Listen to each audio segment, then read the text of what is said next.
Hello, we're out here today on the Holderness Coast of East Yorkshire, and what is probably one of the most beautiful yet vulnerable stretches of coast in the whole country. In fact, this is one of the most heavily eroding stretches of coast in the whole of Europe. This is largely due to this boulder clay which makes up much of the coastline, which was deposited here about 15,000 years ago during the last ice age.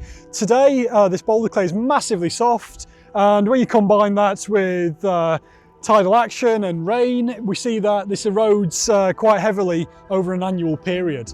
Today, many coastal communities in this area, towns, villages and farms, are at extreme risk of being lost in the near future.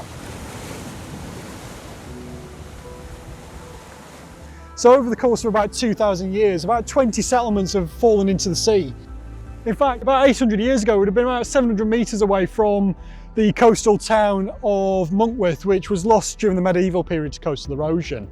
And it's estimated that in this area, over the course of about 2,000 years, about 4 to 5 kilometres of this stretch of coast have been lost completely. Today, due to increased climate change, which rears its head around here in the form of higher sea levels and increased storm events, we are seeing much further increase in this loss of the coast in this area. On average, we see an annual loss of about 4 metres per year. This in some areas has increased from the period from March to December 2019 to 10 metres, so it's more than doubled over that period of time. Combination of increased storm events and increased tidal action is having a massively adverse effect on this area.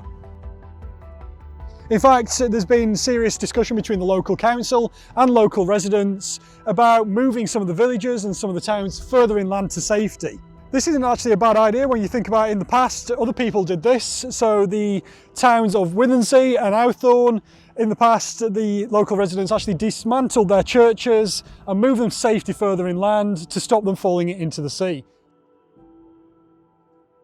So although loss is inevitable, it doesn't have to be final.